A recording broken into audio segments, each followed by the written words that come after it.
Okay. And this is in 1970s. And it blew my mind. It just transformed me in terms of this. I said, oh my goodness, this is a whole new future. And then there was all the channels were starting to increase. So that meant cable. And later on, it meant computers. And later on, it was going to mean internet and Now live it's stream the stuff that we're doing now. And so I responded to that call. Now, I'm not as conscious of it. I wasn't as conscious of what was going on then as I am now, looking back retrospectively. I said, why did I do this? Okay. And it keeps coming back to this whole quest for service, this whole quest for freedom, you know, and when I turned, and I can relate to this too. When you're going, I just went to the last thing you did on gerontology, talking with the fielding group, yeah, and you at age 50, I had gone through so many changes. I had kept my stuff on hold, but here was this internet, this whole new world of communications out there, and I was still, you know, under a glass ceiling that couldn't break through. And I said to myself, "Is this as good as it gets?" It's kind of like what the Peggy Lee thing that you said in your yeah. conversation. Is this all there is? Is this all there is?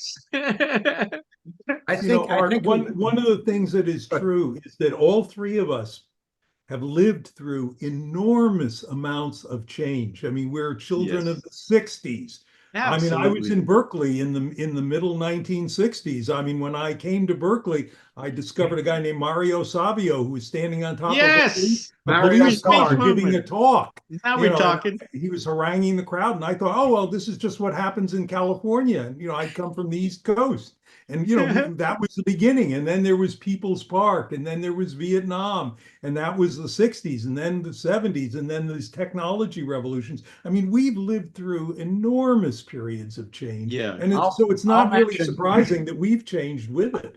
yeah. I love this theme of accident and the unanticipated. And I'll give you one brief story about it. I signed a contract with a publisher to write a book about aging. I'd never written a book about aging, and it was difficult for me. So I wasn't able to do it. So I'd run into him at national conferences like the Gerontology Society. I would see him. And I saw him one time down the hall in the big gallery, with all the vendors. And I said, "Oh my God, I got to get away from this guy." So I did like what they do in the mafia people. I put a thing in front of my face like this. And so I started running around I ran as fast as I could to get away from him. I ran around the entire conference and I ran into him. He says, "Rick," he said, "I've been looking for you. I got a great idea for a book, and you're the guy to do it." I said, "Really?" I said, "Don't talk to me." He came up with the idea for my textbook on gerontology. So we holed up in a hotel room for 3 days together, wrote the book. He wrote it more than me, and it went to 10 editions. The point of this story is that you can run away from your destiny, but Yes. your destiny can find you. And I think Yeah. that, to me, you might call it grace, you might call it Yeah. providence, call it Yeah. whatever. Don't just call it accident. Ask yourself the question of, where am I in all this? That to me is the question. I just did an exercise with Sean Connell. I'm in this thing called Video Ranking Academy, and the thing was called the 3 Ps. The first P was, what are you passionate about? Make one, Passionate. what are you Yeah. most passionate about? 1, 2, and 3.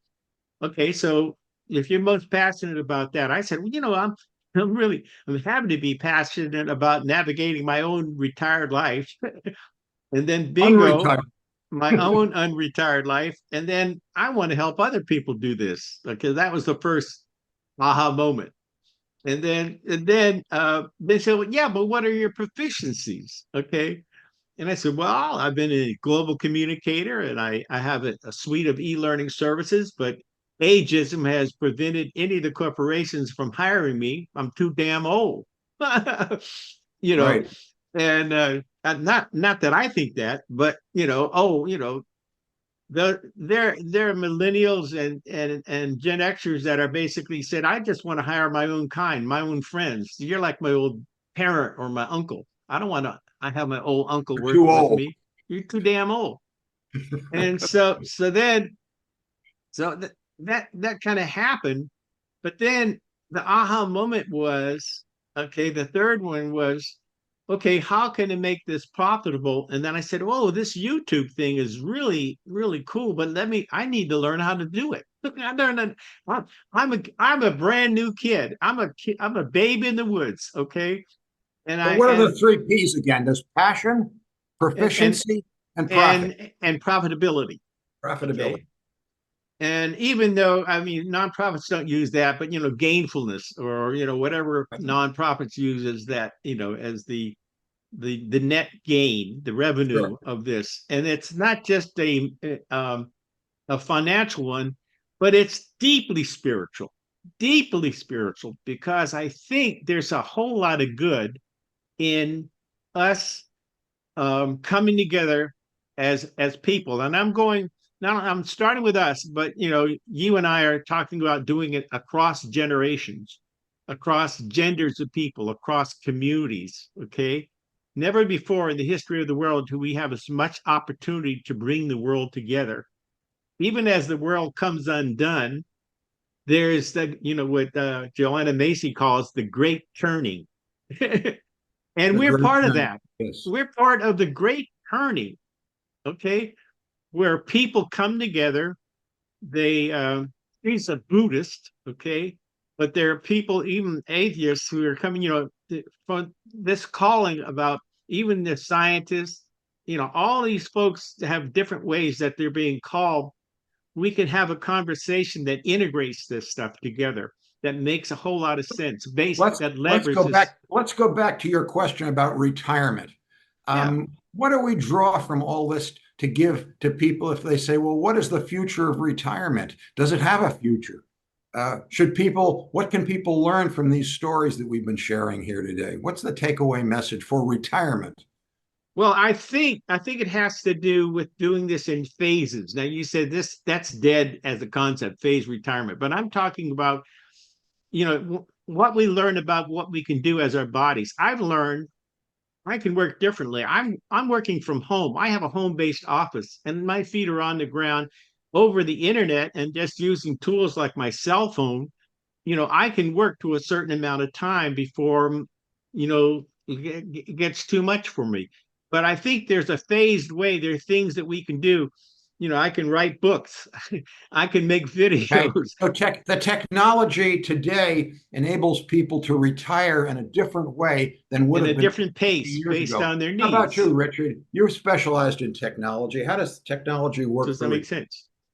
Yeah, well, I think what we're doing right now is a great example.